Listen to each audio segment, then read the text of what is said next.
Muito boa noite a todos. Que alegria ver cada um de vocês.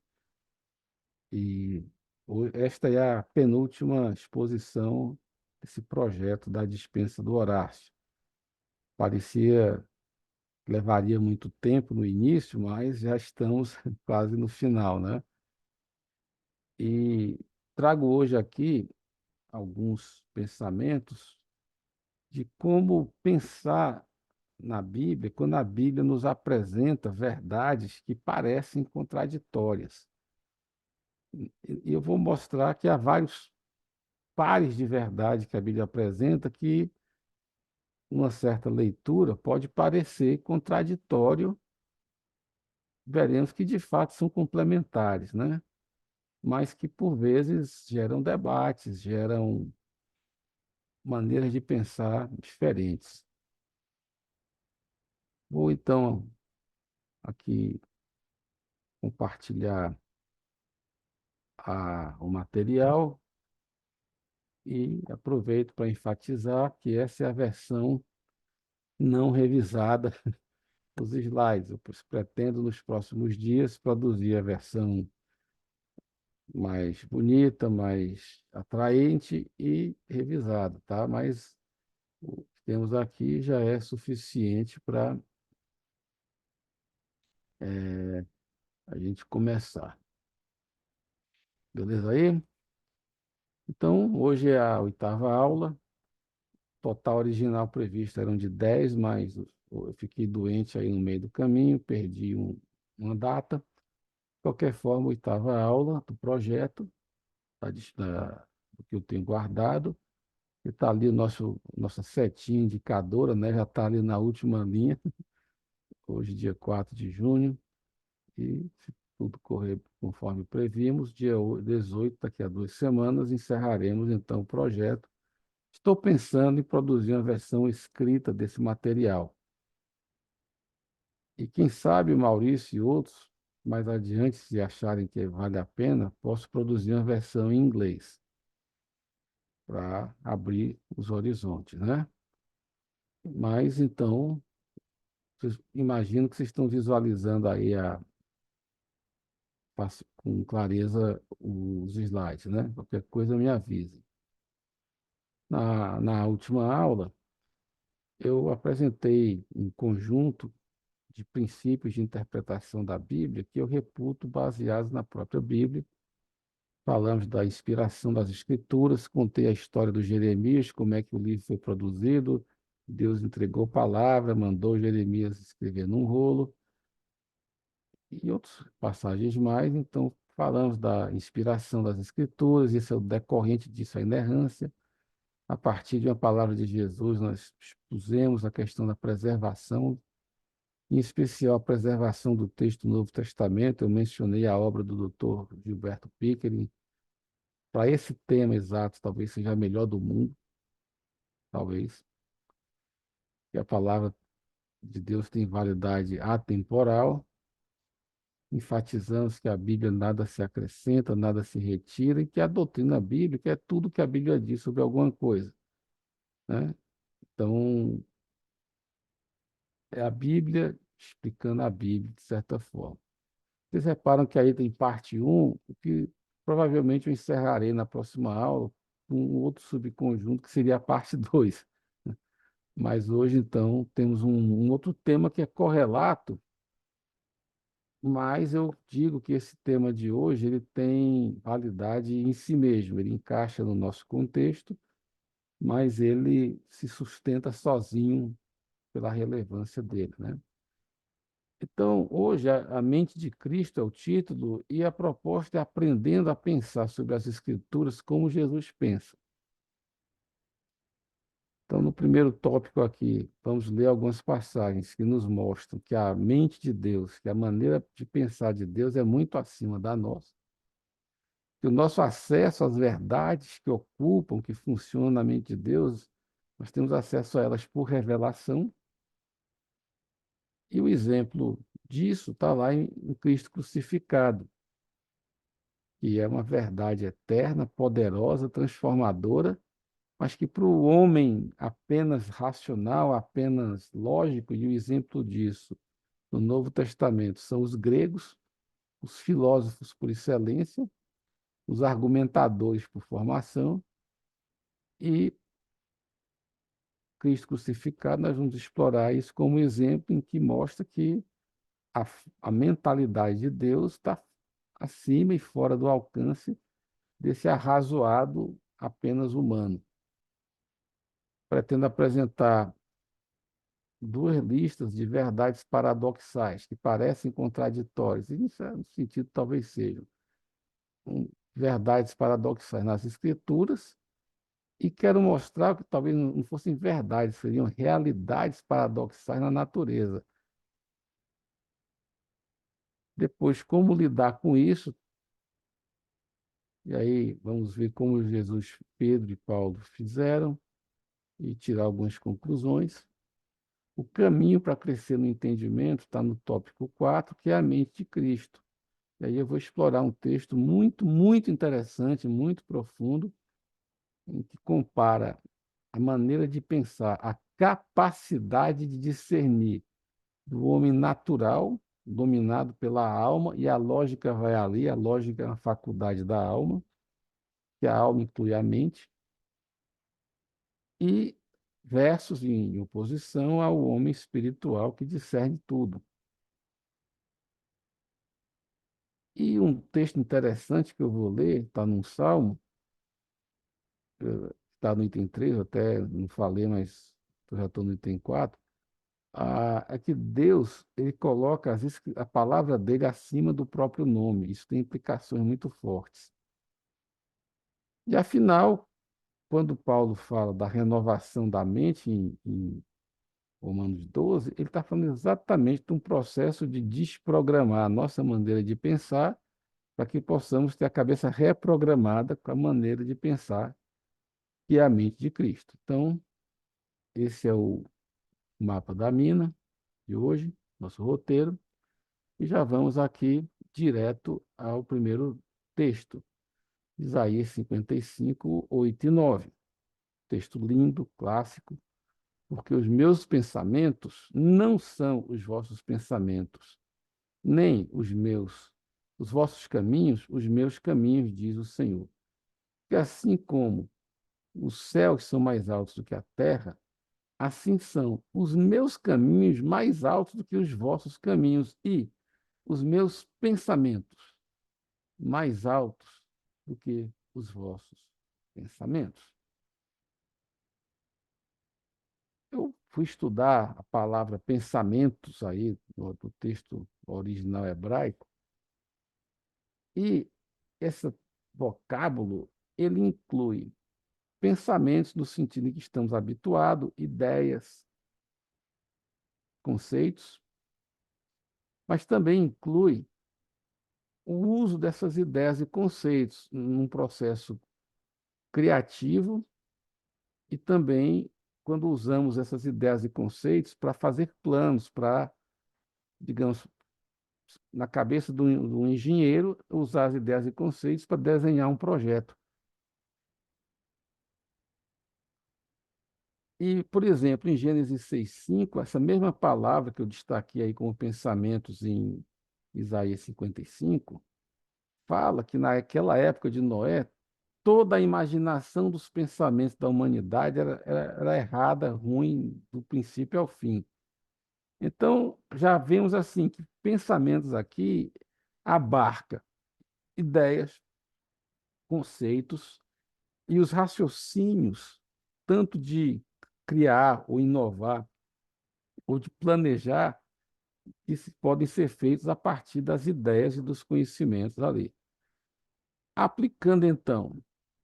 Aí é um texto lindo de Jó, que ilustra isso. Os capítulos 38 a 41 de Jó é Deus, em outras palavras, dizendo: Jó,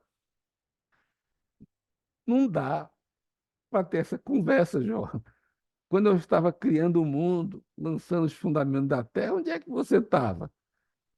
Você sabe isso, você viu, tá, Deus ali longamente discorre sobre esse tema. explicando ao Jó que, Jó, você, em outras palavras simples, Jó, você não sabe de nada. Comparado comigo, você não sabe de nada. Né? Aliás, o argumento sustenta até hoje em relação a qualquer ser humano ou instituição humana desse planeta, né? E a conclusão aqui, queridos irmãos e irmãs, é que as ideias de Deus, o modo de pensar de Deus, a lógica de Deus está muito acima da nossa. E eu insisto, não apenas as ideias e os pensamentos, mas a maneira de raciocinar, a lógica, a maneira de criar coisas, de raciocinar coisas de Deus é muito acima da nossa. Então, isso já vai nos apontando para certas direções, mas vamos passo a passo, vamos aqui continuar.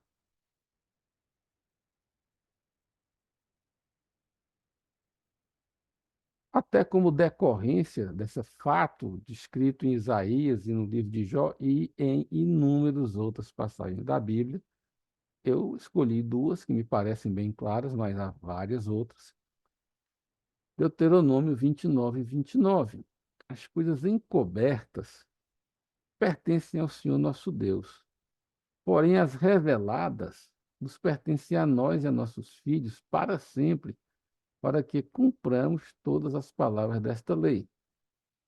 Então, vamos aqui raciocinar, né? Vamos aqui usar a nossa capacidade de raciocínio é válida dentro de limites, desde que a conclusão não agrida verdades bíblicas claras, né?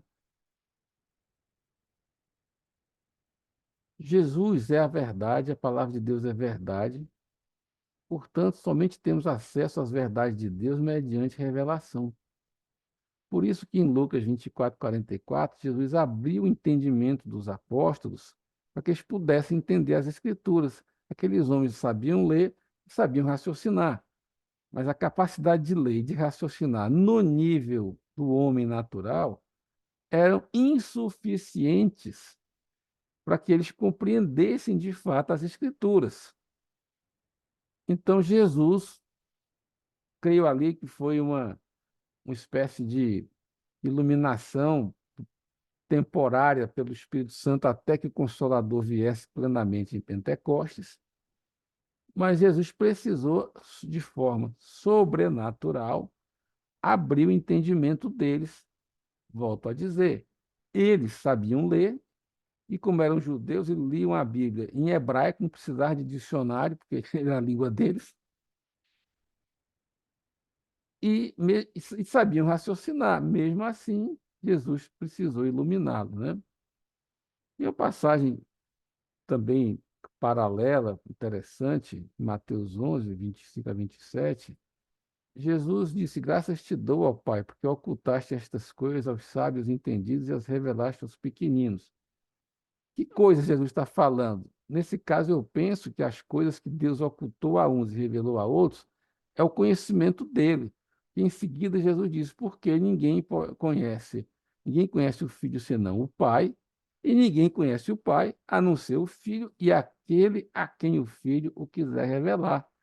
Então, a pessoa de Deus, o caráter de Deus e também as verdades de Deus nós podemos ter acesso a elas, em especial a conhecer o próprio Deus, na medida em que Cristo nos revela. Ao conhecer Cristo, Cristo é semelhante ao Pai. Estamos conhecendo o Pai porque eles têm a mesma semelhança e Cristo nos leva a conhecer o Pai. Conclusão. Vamos juntando aqui essas passagens. Somente podemos entender as verdades de Deus mediante revelação, ou você pode chamar também de iluminação. O mero raciocínio lógico, essa é a faculdade da mente humana, do homem natural, e o homem sem Deus tem capacidade de raciocínio, mas esse mero raciocínio lógico é incapaz de chegar a esse ponto. Isso deveria ser evidente, porque se os pensamentos de Deus, aí incluída a lógica de Deus, estão muito acima dos nossos, então ele pode chegar até nós, porque para ele é fácil.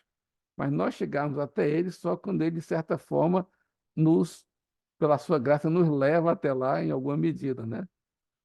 Então, eu estou só construindo aqui uma compreensão para depois a gente aplicar. E o exemplo aqui, eu trouxe aqui de 1 aos Coríntios, né? Porque os judeus pedem sinal e os gregos buscam a sabedoria. Mas nós pregamos a Cristo crucificado, que é escândalo para o judeu e loucura para os gregos. Queridos, os gregos foram os que sistematizaram, não sei se criaram, mas no mínimo sistematizaram e popularizaram até certo ponto a filosofia, o modo de pensar refinado. Eles tinham várias correntes filosóficas, umas mais lógicas, outras mais místicas, mas eles tinham para todos os gostos. Havia também a turma, por exemplo, aristotélica, que era de uma lógica mais próxima à nossa, né?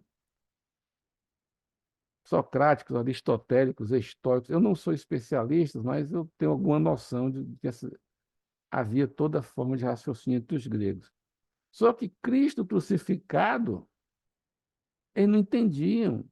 Como assim? Qual o sentido? Alguém vai e morre numa cruz, da cabeça deles, isso não atendia a nenhuma forma de lógica. Por quê? Para quê? Que história é essa?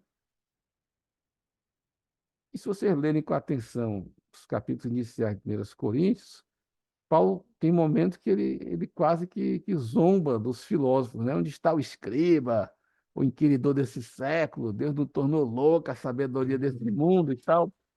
E diz que a sabedoria do homem não salvou o homem, então Deus resolveu salvar o homem, não por uma lógica de sabedoria, mas pela loucura da pregação. Isso tem um contexto, né? Quando Paulo pregou no Areópago, e foi muito lógico, muito teológico, não deu muito impacto. Aí quando ele foi para Corinto em seguida, ele aprendeu com a peia que ele levou em Atenas e pregou Cristo. Aí foi uma bomba, no bom sentido. Ora, a cruz do Calvário é um dos fatos essenciais da nossa fé, da nossa vida e do nosso caminho com Jesus, em conjunto com a ressurreição. Então, a compreensão dessas verdades basilares, poderosas, transformadoras e eternas está fora do alcance do raciocínio puramente lógico. Eu espero que até aqui, essas passagens que li e expliquei, nos permitam chegar a essa conclusão. E agora vamos começar a olhar para isso a partir, olhando para as Escrituras e para a criação e ver que há várias verdades paradoxais. Vários conjuntos de verdades paradoxais. E repetindo, um paradoxo ela é uma aparente contradição, por vezes é mesmo uma contradição no sentido de uma lógica restrita, mas o paradoxo, os dois lados se sustentam. Os dois lados se sustentam, é como as duas colunas que sustentam a viga. Se tirar uma, cai a viga. Então, primeiro grande paradoxo das Escrituras, o Deus triuno. Um Deus em três pessoas que são um. Esse é o primeiro grande e maior paradoxo da Bíblia. Eu só citei duas passagens ali, mas são inúmeras, né? Deuteronômio 6,4 fala em hebraico, Adonai Eloheinu, Adonai Erhad. Erhad em hebraico é o número um. Adonai Eloheinu, Senhor nosso Deus, é um. Aí na nossa Bíblia fala o único Senhor, mas Adonai Eloheinu, Adonai Erhad, é um. E, por exemplo, Mateus 28,19, batizando-os em nome do Pai, do Filho e do Espírito Santo. E há inúmeras outras passagens em que Jesus se apresenta como Deus, e algumas outras menos numerosas, mas que também dá para ver que o Espírito Santo também é uma das pessoas da divindade. Então, e aí? E aí? Está aí o primeiro, na minha opinião, maior paradoxo da Bíblia. Como é que pode? É uma pessoa, é um mas são três. Mas é assim. Segundo grande paradoxo da Bíblia, pelo menos na minha leitura, é a dupla natureza de Cristo. Ele fala, eu e o Pai somos um, mas em Filipenses fala que ele se esvaziou e se fez homem. E o episódio quando Satanás tenta Jesus no deserto mostra que ali ele veio na condição de homem. Ele tinha que recuperar como homem o que o homem Adão perdeu. Isso deu debates assim seculares na igreja, a dupla natureza de Cristo. Como é que pode um ser ao mesmo tempo homem e ao mesmo tempo ser Deus? Como é que pode? Outro paradoxo, que talvez não todos enxerguem, mas é a identidade cristã. Ela é individual ou é coletiva? O que me torna cristão é a minha posição, o meu relacionamento, a minha entrega, minha e pessoal a Jesus. Jesus, eu estou contigo, eu ouvi a tua voz, eu nego a mim mesmo, eu tomo a minha cruz e te sigo. Essa é a minha identidade cristã. Ou a minha identidade cristã é porque eu sou parte do corpo de Cristo. Eu fui batizado para dentro do corpo de Cristo, é a minha identidade, eu sou parte do corpo de Cristo. Percebe que tem aí um paradoxo? É individual ou é coletivo? Como é que. E aí, né? Aí as pessoas às vezes formulam perguntas que eu simplesmente digo o seguinte: a pergunta é inadequada, se não mesmo errada. A- Quanto por cento da minha identidade cristã é individual e quantos por cento é coletiva? Essa pergunta está errada, porque ela pressupõe a possibilidade de negar uma das duas coisas, no todo ou em parte, não é isso? 100% eu sou cristão porque eu me entreguei a Cristo e tenho um relacionamento com Ele, tomo minha cruz e sigo Jesus. Mas ele disse: se tiverdes amor uns pelos outros, nisto conhecerão que sois meus discípulos. Então eu também não posso me esconder num canto, virar um eremita, não ver ninguém, não me relaciono com ninguém. Como é que eu vou me apresentar como discípulo de Jesus se eu não tiver uma vida na igreja em amor recíproco com meus irmãos? E aí? Ora, eu digo a vocês que esse é um paradoxo que, nem todos percebem e que, por vezes, alguns grupos vão em excesso para um lado ou em excesso para o outro. Eu já vi testemunhos de pessoas que diziam que só sabiam se relacionar com Deus através de uma pessoa da igreja. Como assim? Você é cristão porque você anda com Jesus. E também seria errado alguém dizer, não, eu e Jesus nos bastamos, não preciso da igreja. Não, não também está errado. Está igualmente errado. Outro paradoxo é o temporal versus o eterno. O que importa é o temporal ou é o eterno? A gente correria para dizer que é o eterno, por alguma razão. Mas a minha vida eterna é determinada pelo que eu vivo na temporalidade da agora. Então, vem o teu reino, o Pai Nosso é o reino eterno. Mas o pão de cada dia que eu preciso de hoje é o de hoje, eu preciso comer hoje. E eu podia dar outros exemplos, né? O outro exemplo é que na Bíblia diz que a, a, a morte gera vida. O grão de trigo tem que morrer para frutificar. Se eu não morrer para mim mesmo, eu não vivo para Cristo. Mortos para o pecado, vivos para Deus. Gente, isso é um paradoxo. Como assim? Eu tenho que morrer na cruz para ter vida? Cara, né? Também tem o paradoxo clássico, que é a soberania de Deus, soberano, que conduz tudo, e a escolha humana. Mas vocês já estão percebendo que o caminho de lidar com isso é viver, respeitar igualmente cada verdade de Deus, mesmo quando elas são paradoxais com outras.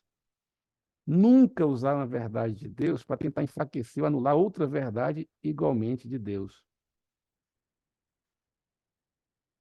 Já estou adiantando aqui um pouco do como lidar com isso. E há outros conjuntos de verdades bíblicas paradoxais que podemos depois pesquisar. Então, só que tem algo, queridos, que aí que vai além.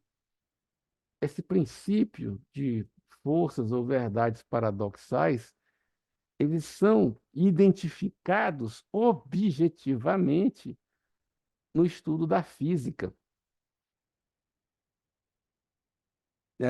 Parecia que a gente estava só no mundo tão espiritual, né? Pois vamos agora para o nível da física quântica e atômica, porque ali o mundo da física, especialmente da física atômica e da quântica, é o mundo do paradoxo. Aliás, até aqui meu slide está errado. Eu deixei passar aqui isso aqui é do anterior. Acho que eu falei. Ainda é a versão. Mas vamos lá. Primeiro ponto paradoxal da física é o núcleo dos átomos. Com exceção do átomo de hidrogênio, que tem apenas um elétron, recordando da física do ensino médio, os elétrons são aquelas partículas pequenas com carga elétrica positiva, os prótons, perdão. Os prótons são partículas do núcleo atômico com carga elétrica positiva. E exceção do hidrogênio, que o núcleo do hidrogênio tem apenas um próton, do hélio para frente, todos os núcleos de toda a matéria, fora o hidrogênio, tem dois ou mais prótons. E tem, então, todo núcleo atômico, exceção do hidrogênio, tem duas ou mais partículas de carga positiva. E se você lembrar da física de ensino médio, diz que partículas da mesma carga, do mesmo sinal, faz o quê? Se repelem, né? E essa força de repulsão, ela é tanto maior, ela aumenta ao quadrado à medida em que elas estão muito próximas, porque ela é inversamente proporcional à distância. Quanto menor a distância, maior a força. Só que isso é uma proporção enfatizada, porque é a distância ao quadrado. Então, se eu dobrar a distância, eu diminuo a força em 4.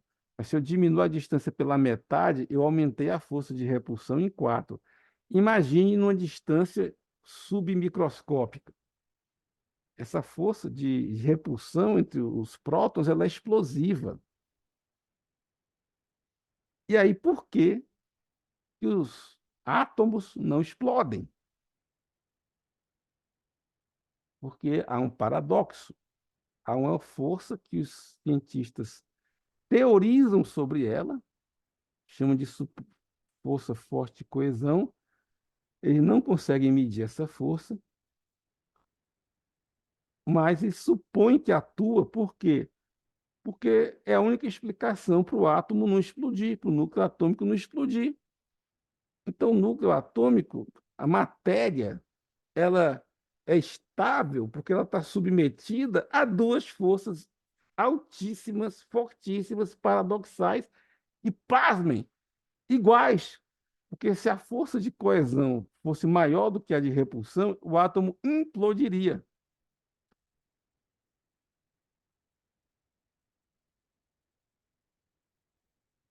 Mas ele nem explode, nem implode. Por quê? Porque a matéria, meus queridos, existe por efeito de forças paradoxais.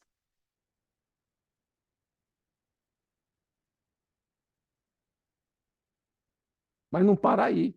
Isso já seria um argumento para mim avassalador, porque, para a exceção do hidrogênio, toda a matéria do universo existe pela combinação de forças paradoxais. Mas tem mais. Eu estava revendo aqui, e o meu amigo Vitor Ribeiro me ajudou numa conversa que tivemos hoje à tarde. A luz e os elétrons têm uma dupla natureza. Tanto a luz como os elétrons. A luz se comporta, por vezes, como uma partícula, como uma bolinha, uma microbolinha de matéria, e também se comporta como uma onda, um pulso energético.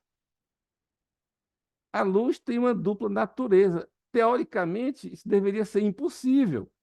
Quando os físicos começaram a perceber que a luz, ora se comportava como uma partícula material, como uma micropoeirinha, mas às vezes se comportava como uma onda, e você quer saber o comportamento de uma onda, uma coisa simples é, você tem uma superfície de água parada, joga uma pedra, ela gera um efeito ondulatório.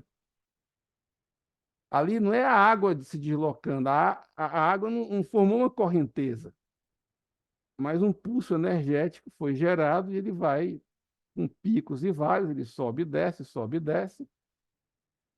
Ali nós vemos o que é um comportamento ondulatório. Se vocês pesquisarem na internet, rapidamente vocês acham vídeos sobre isso, comportamento de dupla natureza da luz e dos elétrons. E os elétrons também. Os elétrons, às vezes, se comportam como partícula física com massa e matéria, e às vezes se comportam como uma onda. Teoricamente, não podia ser as duas coisas. Ou era comportamento de partícula ou comportamento de onda. Mas e só para chatear ainda mais, há momentos que a luz se comporta como partícula e onda ao mesmo tempo. Que ela podia ser só esquizofrênica, né? Uma hora eu sou partícula, aí me comporto como partícula. Outra hora eu sou uma onda, aí me comporto como onda. Aí ela é um negócio esquizofrênico. Mas tem hora que ela se comporta ao mesmo tempo como partícula e onda.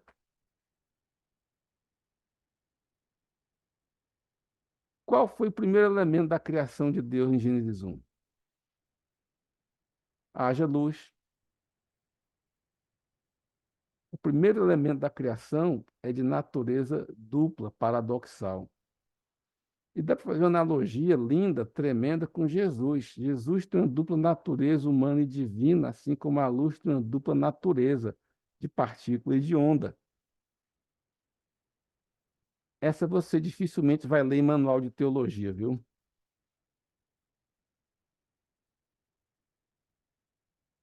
Aí você começa a ir para a física quântica. Na física clássica, o nome-chave é o Isaac Newton, né? É o que nós chamamos de modelos determinísticos, uma ação, uma reação, uma força, um movimento, uma aceleração e por aí vai. É aquele modelo típico de causa e efeito, que é o que está, de certa forma, semelhante aos raciocínios lógicos formais. É a causa e efeito, é a lógica. Só que em anos recentes, os físicos descobriram que esse comportamento determinístico dos elementos ele ocorre apenas em velocidades baixas. Em velocidades próximas à da luz, os comportamentos têm outra forma. A física quântica trabalha com probabilidade. Por exemplo, pela física quântica, há uma probabilidade infinitesimal de você atravessar uma parede. Física quântica trabalha com a ideia do caos, do acaso, da probabilidade. Só que a física quântica sabe que, misteriosamente, embora haja esse princípio da probabilidade, do caos, surpreendentemente, há uma ordem nesse caos. O que é um paradoxo. Por definição, o caos é desordenado. Por definição, o comportamento probabilístico não é determinístico. Mas quando eles têm elementos em que eles mostram esse lado probabilístico, mas, ao mesmo tempo, se percebem comportamentos que são lógicos, que são estáveis, que são determinísticos. Então, peraí, gente. A criação é paradoxal, por essência, por origem. Praticamente toda a matéria existe por efeito de forças paradoxais. A luz, que é um elemento importantíssimo para tudo que a gente possa pensar e imaginar, e os elétrons, a eletricidade é uma corrente de elétrons. Os elétrons têm um comportamento paradoxal de partícula e de onda. Então, quando eu olho para as escrituras e encontro várias verdades paradoxais, quando eu olho para as descobertas da natureza e encontro a mesma realidade paradoxal, é porque a mente de Deus é que produziu tudo isso. E o que para a minha cabeça humana limitada, determinística, modelinho lógico fechadinho, parece que não faz sentido, é por causa da limitação do meu raciocínio. Na mente de Deus isso não tem paradoxo nenhum. Ele criou tudo isso porque ele quis do jeito que ele quis.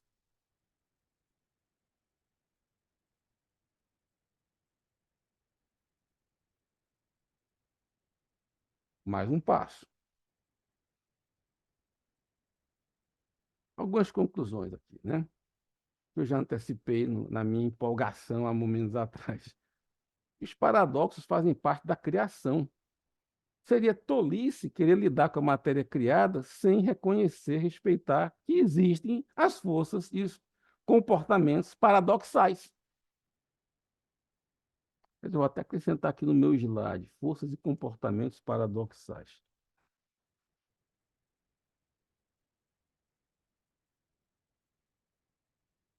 E junto com isso, os paradoxos revelados na pessoa de Deus, que na Trindade, em Cristo, e em várias partes das Escrituras, nos demonstram que o que nos parece ser paradoxal, aparentemente contraditório, de fato é perfeitamente coerente na mente de Deus. Achamos que é paradoxal por causa da limitação do nosso raciocínio.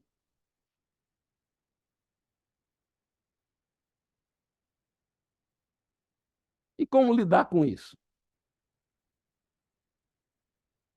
Tá bom, tá aí, aceito. E como é que eu lido com isso? Bom, vamos seguir o exemplo de três caras: Jesus, Paulo e Pedro. Jesus falou em Mateus 24:13, sermão profético. Mas aquele que perseverar até o fim, esse será salvo. Isso apela, gente, para a nossa esfera de decisão e de ação. Eu não posso dizer, Jesus, você mandou perseverar, mas veja bem, Jesus, eu tenho uma forma de pensar diferente, é o Senhor que tem que fazer que eu persevere. Está chamando Jesus de incoerente. Ele deu uma ordem para você e você devolve a ordem para ele. O Adão tentou isso e não colou. Essa mulher que o Senhor me deu e tal, mas não colou, não, tá? E no mesmo sermão profético, no versículo 24, Jesus fala que, se fosse possível, até os eleitos seriam enganados. O que quer dizer que há uma proteção especial, há uma garantia de que os eleitos não são nem serão enganados. E aí? E aí nós voltamos ao que nós estudamos até agora. Nós não temos que jogar um versículo contra o outro. Nós não temos que querer usar um versículo para anular o outro, muito menos querer inventar uma explicação supostamente lógica, que vai virar um debate, uma filosofação metafísica louca que não explica nada. Horácio, Pois não. só uma coisa, ali é 24, 24. É 24, 24. Ainda bem que eu avisei que é draft. Pronto, já vou consertando. É o mesmo capítulo. Obrigado, Júlia. Então, Jesus, e repare o seguinte, Jesus não ficou querendo explicar, então é o seguinte, quando eu falei em perseverança, eu quis dizer isso, aquilo, nada disso, e falou, quem perseverar, esse vai ser salvo. Ou seja, rapaz, mulher, homem, fique firme. E, ao mesmo tempo, ele nos dá uma palavra de consolo, que ele garante que os eleitos não serão enganados. Ora, eu recebo as duas palavras, em pé de igualdade. Me dou por exortado a ficar firme, e me dou por consolado de que o meu Senhor cuida de mim.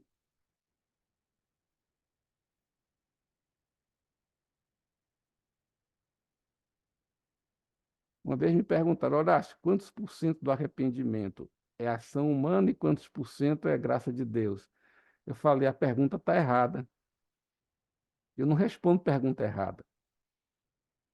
Essa pergunta está errada, porque ela quer jogar uma verdade contra a outra. Eu aprendi com Jesus a não responder a pergunta errada. Repare o seguinte, gente, a maneira que você formula uma pergunta, muitas vezes, já tem embutido na formulação da pergunta uma série de pressupostos que não foram expostos. A maneira de formular a pergunta, de desenhar um problema, pode ser que, ao descrever o problema ou formular a pergunta, você já assumiu pressupostos que podem ser verdadeiros ou não. Aí você acha que foi muito esperto e fez uma pergunta que bota o outro na parede. Ora, é porque a pessoa nem sempre discerne que a maneira de formular uma pergunta ou de descrever um problema já, muitas vezes, já implicitamente adotou pressupostos que não foram explicitados nem debatidos. Se, por qualquer suposição, eu tivesse que responder essa pergunta, eu ia dizer é 100% ação humana e 100% ação de Deus.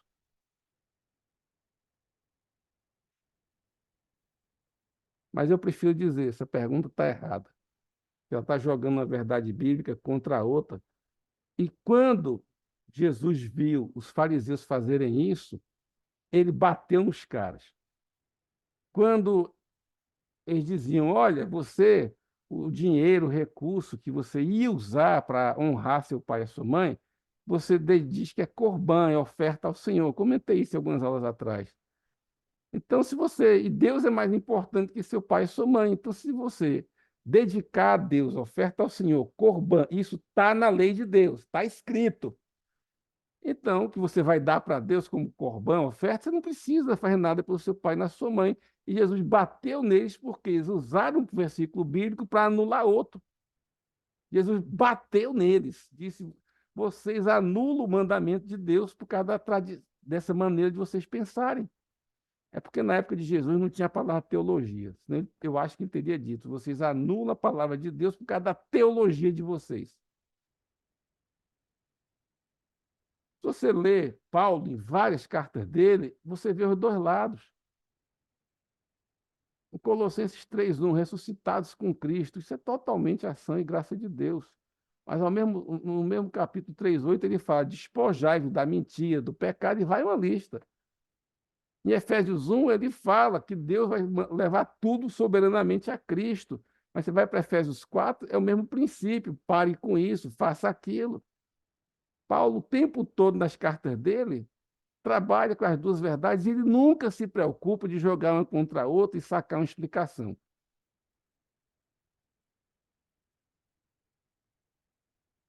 Pedro, por igual. 1 Pedro 1,13, esperar inteiramente na graça. Meu Deus, isso é totalmente ação de Deus, né? E logo na sequência, verso 14, filhos obedientes.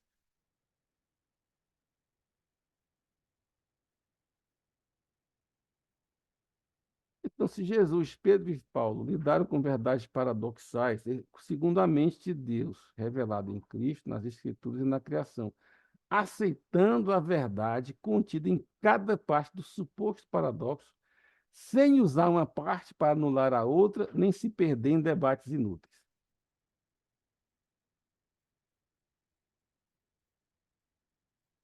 Eu volto ao que eu aprendi do Gilberto já há muitos anos. Deus é soberano? É. Isso é uma perna minha. Deus me deu arbítrio, responsabilidade? Deu. É a minha outra perna. É mais fácil andar com as duas pernas do que andar num pé só. Você até consegue andar num pé só, mas dá um trabalho lascado, viu? Você não vai longe, não. Então é melhor usar as duas pernas. Perseverar até o fim, eu sou responsável, vou prestar contas. E Deus, na sua graça, me alcançou, me elegeu, me chamou. Deus é soberano, amém. Não sou louco de negar a soberania de Deus, está doido. Agora, alguns dos raciocínios que trazem mais confusão do que edificação. Não, se há um elemento de escolha humana, há glória para o homem. Desculpe, esse raciocínio não se sustenta. Qual é a verdadeira maneira bíblica de raciocinar? Cada verdade bíblica é um pressuposto de fé, não é um tese para debate. Como assim? A Bíblia diz que Deus não divide a glória dele com ninguém, não é isso? O mesmo Deus que não divide a glória. E se Deus não divide, alguém toma? Deus não divide, mas eu vou tomar. Desculpe, não vai funcionar, né? E um Deus que não divide a glória dele com ninguém, criou seres, homens e anjos, com arbítrio, é porque o exercício do arbítrio não rouba a glória dele.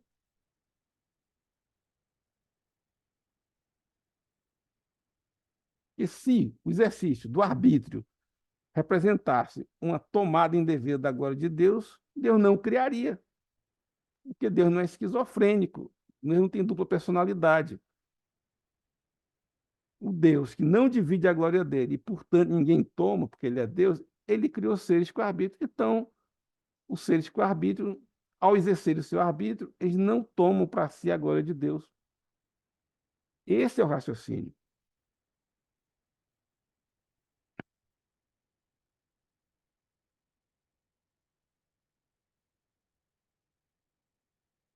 Agora, qual a importância de tudo isso? Nós precisamos de cada palavra das Escrituras, irmãos. Em Mateus 4,4, Jesus, citando Deuteronômio, disse que nós vivemos não só de pão, mas de toda palavra ou de cada palavra que sai da boca de Deus. Vem cá, para eu ter uma vida, para ter vida, eu preciso da palavra de Deus. Para ter uma vida plena, eu preciso de toda e de cada palavra de Deus. Se eu ficar usando umas palavras de Deus para anular as outras, eu vou ter uma dieta insuficiente. Eu vou ser um cristão subnutrido. No entanto, o projeto de Deus é levar cada homem à plenitude de Cristo, cada homem completo em Cristo, e a igreja a ser plena em Cristo. Isso só é possível com o pleno uso de toda a palavra de Deus. Então, não é a questão, essa oração é um mero debate filosófico, isso pode ter consequências, no mínimo, de uma limitação, de como é que eu vou dizer, um efeito rolha, você fica limitado a uma parte da verdade e você não vai além. E se isso for levado a um extremo, você pode começar a ter comportamentos aberrantes, como eu descrevi no início da conversa. Mas eu quero aqui afirmar algo agora de uma perspectiva profética, escatológica. Deus, Jesus e Espírito Santo estão levando a igreja que hoje está na face da terra, Deus está nos guiando para experimentar a plenitude de Cristo aqui na terra. E para isso é indispensável toda a palavra de Deus. Então não é meramente um debate meio teórico e não sei o que e tal. Quem dera fosse só isso.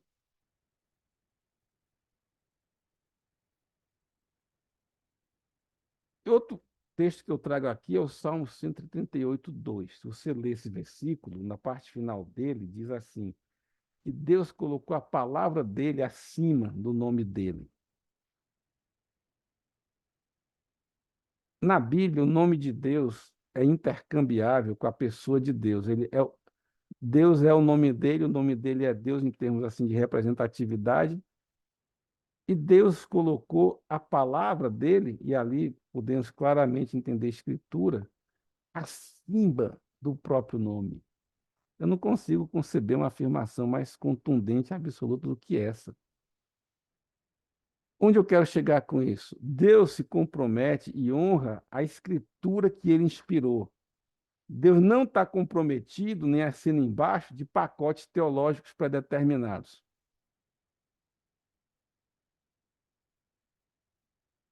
Então, há pessoas que chegarão ao inferno por um comportamento pecaminoso, sem arrependimento, e argumentar: ah, Deus, mas é porque eu acreditava numa certa vertente da predestinação. Deus vai dizer: olha, eu me comprometi com a Escritura. E na minha palavra, por exemplo, diz que fornicadores, mentirosos, sodomitas, não é do meu reino. Tá? Eu escrevi isso em várias passagens. Você viveu assim porque quis. Então, Deus se compromete com a Escritura, gente. Não, na igreja que eu participo, a eclesiologia, a gente entende que a igreja é assim, assada, é sapecado. Eu não vou entrar em detalhes quanto a isso, mas eu recomendo o seguinte: confira com clareza, cuidado, o que está de fato nas Escrituras e o que não está. Às vezes são raciocínios válidos e que quando é que o raciocínio é válido? Quando eu parto das Escrituras, raciocino com alguma lógica e as conclusões que eu chego não ofendem, não se conflitam com o resto da Bíblia. Aí foi válido. Beleza, eu estudei, analisei, raciocinei, cheguei a conclusões e aplicações que não contradizem o resto das Escrituras. Então, isso aí foi válido. Isso aí foi legítimo. Até aí, pelo menos na minha cabeça, o nosso raciocínio a partir da Bíblia deve ir. A partir do momento que meus brilhantes raciocínios bíblicos me conduzem a conclusões ou aplicações claramente confrontam outras verdades bíblicas, eu jogo fora o raciocínio e fico com a escritura clara da palavra de Deus.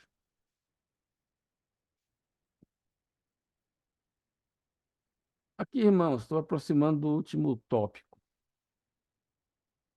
Deus sabe de tudo isso, tanto é que ele nos deu o Espírito Santo, e o Espírito Santo nos traz, nos revela, nos confere a mente de Cristo. Horácio, você falou aí de coisas fora do nosso alcance. Sim, falei, mas Deus já sabia disso. Olha o que diz esse texto aí de 1 Coríntios. Porque qual dos homens sabe as coisas dos homens, senão o espírito do homem que nele está? Assim também ninguém sabe as coisas de Deus, senão o Espírito de Deus. Ou seja, o homem entende do que é humano. Deus é quem entende do que é de Deus. E mais adiante, o homem natural, e ali o termo é psíquico, governado pela alma, não compreende as coisas do Espírito de Deus, porque lhe parecem loucura, e não pode entendê-las porque elas se discernem espiritualmente. Mas o que é espiritual, no caso aí, é a pessoa, a mentalidade, quem tem a mentalidade espiritual discerne bem tudo, e ele de ninguém é discernido. Porque quem conheceu a mente do Senhor para que possa instruí-lo, isso aí é o questionamento de Deus com Jó naqueles capítulos finais. Jó, onde é que você está? Você sabia disso? Mas nós temos a mente de Cristo. Então, juntando que o Espírito de Deus é quem sabe as coisas de Deus e que nós temos o Espírito Santo e, portanto, graças à presença do Espírito Santo em nós, nós temos a mente de Cristo. E eu já ilustrei, Jesus não se preocupa de explicar paradoxo. Se é verdade, é verdade. Fique firme e olha, você é eleito.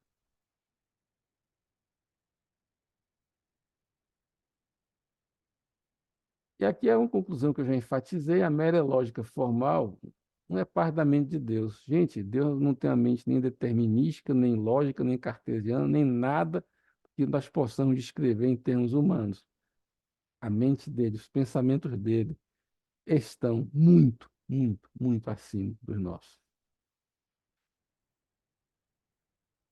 E a conclusão é que eu volto aí para Romanos 12:2, que fala da transformação pela renovação do entendimento. Transformação aqui é metamorfose. O exemplo é a lagarta virar borboleta. Parece uma impossibilidade. Como que uma lagarta vira uma borboleta? Isso, teoricamente, deveria ser impossível, né? Mas Deus deixou esse exemplo na criação para mostrar que, por vezes, transformações profundas e radicais são necessárias. E quando fala de renovação ali, é o novo no sentido de uma nova qualidade, uma nova característica. E aí nós juntamos isso com os textos de Coríntios e entendemos então que nós estamos num processo de renovação, de transformação da nossa maneira de pensar. Pensar a partir da mente de Cristo e com a mente de Cristo, em termos práticos, respeitando cada verdade bíblica revelada como válida. Quando conseguimos ter uma leitura integrada e complementar, beleza. Quando não dá para conciliar, fica tranquilo, não tenta não. Aceite cada uma das verdades, porque elas são de Deus e reveladas por Deus.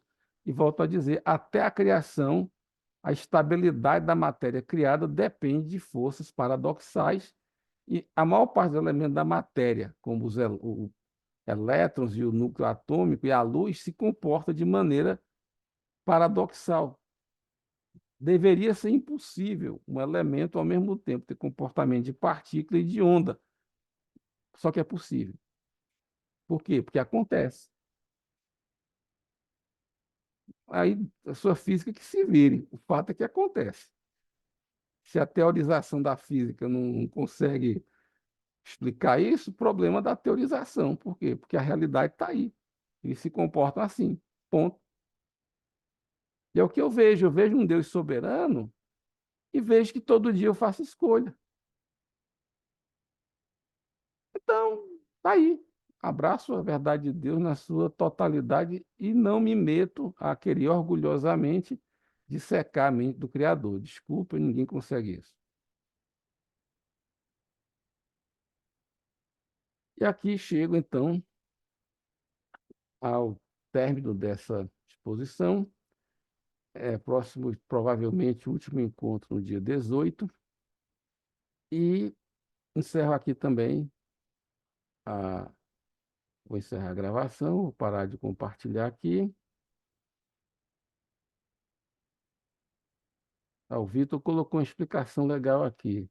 O fato da luz ser uma partícula é o que permite haver placas fotovoltaicas. O fato de a luz ser uma onda é que permite haver iluminação que se difunde por várias direções. E aí? Ô, Luz, escolhe, ou você é partícula ou é onda. Ah, desculpa, ela não vai ouvir esse debate, não, né? Então, queridos, deixa eu achar aqui o comando de. Tá aqui, achei.